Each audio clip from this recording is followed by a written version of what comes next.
백신 바닥난 아스트라제네카 백신 구걸하러 미국 가나. 네. 이것 때문에 이제 미국 가는 건 확실한 것 같은데 제가 볼 때는 우리 국민들은요. 아 문재인이 그래도 백신 스가처럼 구걸하러 미국 가나 보다 하는데 여러분 저도 생각을 해봤어요. 진짜 문재인이 가서 아스트라제네카 백신 입이라도 뻥끗하고 올 것인가. 제가 보기에는 입도 뻥끗하지 않고 올 가능성이 있어요. 일단 스가처럼 뭐 햄버거를 먹으면서 같이 뭐 단독 그 회담이라도 할 수 있을까? 그것도 좀 어려울 거라고 봅니다. 지금은 아마 푸시를 엄청나게 할 거예요. 그리고 이 쿼드에 대해서 그동안에 우리는 쿼드에 참여 안 해. 미국, 인도, 일본, 한국 이렇게 쿼드 이 넷이서 일종의 대중 전선을 이제 확립하자 이런 건데 지금 계속 중국에다만 러브콜 보내고 있지 않습니까? 그리고 시진핑은 쫙 올리고 바이든은 뭐냐 너 지금 이 지난번에 트럼프가 한 것처럼 그대로 따라서 해 친북 노선 그리고 그거 이렇게 탑다운으로 해야지 지금 버텀업 했다가는 큰일 나 이러면서 주제 넘은 소리나 했지 않습니까?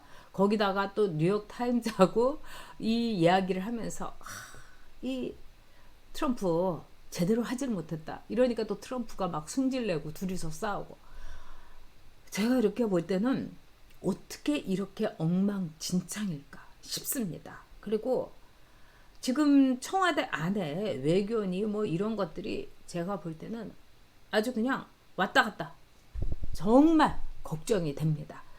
자 여러분들께서도 좌우당간 피자님께서도 오늘 들어와 주셨습니다. 그리고 자, 이 정원이 맘님 간만에 휴가라 싱크대 다 드러냈고 방송 청취 중. 네, 자 미사건님 바이든이 호출한 겁니다. 말 조심하세요. 스가상 구걸 아닙니다. 아, 네, 네. 이거는 스가가 구걸이 아니라 이 말하자면은 이 문재인이 구걸을 한다는 겁니다.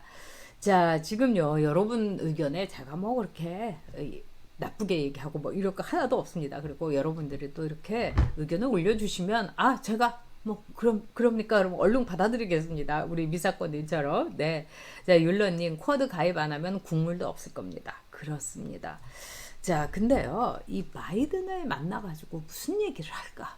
제가 보기에는 딱 한 가지 얘기만 하다가 눈만 껌뻑껌뻑 거리고요. 그리고 이제 올 거다 이렇게 생각합니다. 네. 제가 볼 때는 일단 이 문재인의 지지율 오늘 나온 거 보시겠습니까? 이 문재인의 국정수행 평가 이렇게 보시면요. 지금 이제 리얼미터에서 한 걸로는 처음으로 제일 낮게 나왔다고 합니다. 그래서 33.0% 이런데 다른 그 여론조사에서 나온 거는 28%까지도 깨진 적이 있습니다. 근데 리얼미터에서 이렇게 62.6대 38.0 이렇게 많이 차이가 이건 더블 스코어나 마찬가지죠. 30% 정도 차이 난 거는 처음입니다. 근데 왜 이렇게 문재인의 지지율이 떨어지고 있는가? 이 첫째는 부동산이고요. 여전히 두 번째는 여러분도 잘 아시는 이른바 백신 문제입니다. 근데 이번 백신 문제는 굉장히 심각합니다. 여러분 일단 이 백신이요 모레면요 아스트라제네카가 완전히 바닥이 납니다. 너무 놀랍죠. 그래서 문재인이 바닥나기 전에 이 맞은 게 아닌가 이런 생각이 들어요.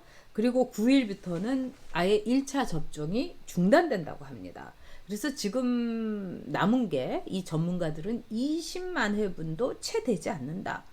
이거는 하루에 10만 명씩 접종을 하게 되면은 이틀이면 바닥난다. 이런 결론이 나오는 거예요.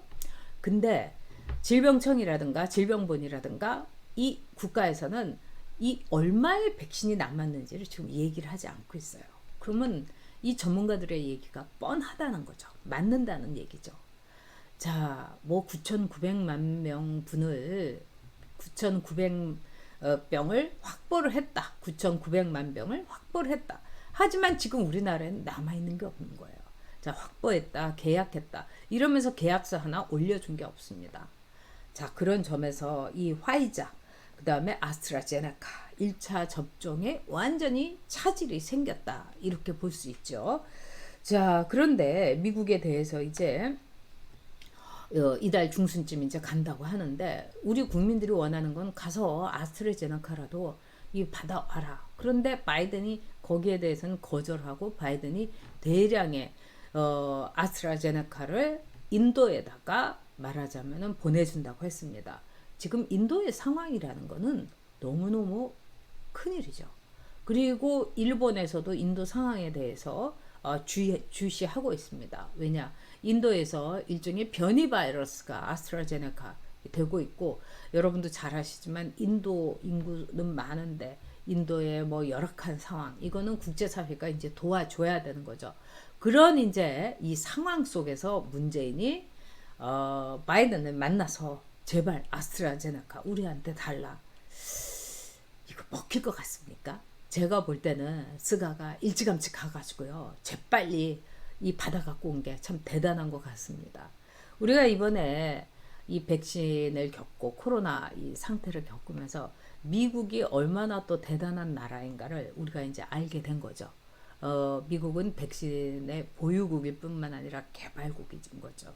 이게 미국의 힘입니다. 그래서 지금 미국은요, 이 집단 면역 이 상태를 향해서 아주 그냥 아주 빠른 속도로 가고 있고요. 그다음에 미국에서는 뭐 외식 레스토랑 예약률이라든가 뭐 지금 폭발 직전이라고 합니다. 이 수요가요. 뭐 호텔 예약률이라는 게. 근데 우리나라는 글쎄 제가 볼 때는요. 올해 안에 집단 면역 11월이라고 하는데 택도 없는 일이다.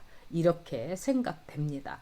자, 좌우당간 피자님께서 북한 이야기하고 오겠죠. 맞습니다. 가가지고 문재인이 얘기하는 거는 내가 백신이고 뭐고 간에 아마 이렇게 얘기할 거죠. 어차피 미국은 안 줍니다. 이러면서 약간의 반미 이런 거를 풍기면서 뭐라고 하겠습니까? 이 바이든한테는 이 한반도 프로세스 그 다음에 미국이 지금 이 미국의 외교 정책에 대해서 대충 발표를 했죠. 미국은 아주 점진적으로 대북 대화를 하겠다. 그리고 외교적으로 볼 때 이 비핵화를 위해서 점진적으로 나가겠다. 근데 여기서 저도 참 우려가 되는 거는 아마 바이든은요. 북한에 대해서 관심이 별로 없을지도 몰라요. 바이든은 또 북한에 대해서 인권 문제는 끝까지 주장할 겁니다. 그래서 인권과 점진화 이게 미국의 2대 외교 축이에요. 그러니까 김여정이가 난리를 치지 않았습니까? 그 센소리 해가면서 또 그 애꿎은 탈북자들 단체가 모여서 만들어서 이 북한에다가 전단 뿌리는 거 여기에 대해서 쓰레기라고 하니까 경찰청장이 당장 그 이 대북 말하자면 인권단체 또 전단 뿌리는 단체 삐라 뿌리는 단체를 조사를 하겠다.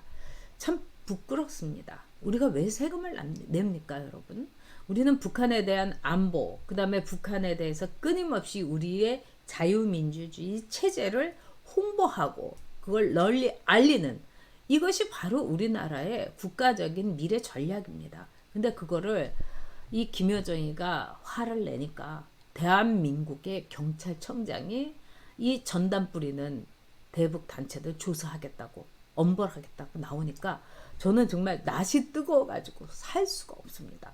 그리고 아마 북한과 계속 우리 조이 골드님 말씀대로 대화해 달라고 구걸하다가 올 겁니다. 그러니까 문재인의 머릿속에는 아스트라제네카도 없고 대한민국 국민의 건강도 없고 우리의 미래 안보 전략도 없고 오로지 북한하고 잘 지내는 거 김정은이 그 다음에 어떻게 하면은 우리가 남북이 대화를 해갖고 도쿄 올림픽에 우리가 같이 가나 뭐 이 정도밖에 없을 겁니다.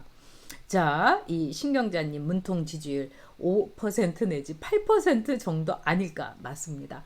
저도 어저께 이제 저녁에 만난 분하고 이런저런 얘기를 했는데 아니 아무리 이렇게 보더라도 문재인이 지지한다는 사람 보지 못하고 다 돌아섰는데 이 웬일이냐 이렇게 얘기하고 있습니다. 자, 율러님께서 탈북 단체를 탄압하는 자유진영의 대통령 아유 정말 끔찍한 일이죠. 네. 자, 그러면 여러분 이제 두 번째 주제로 가도록 하겠습니다.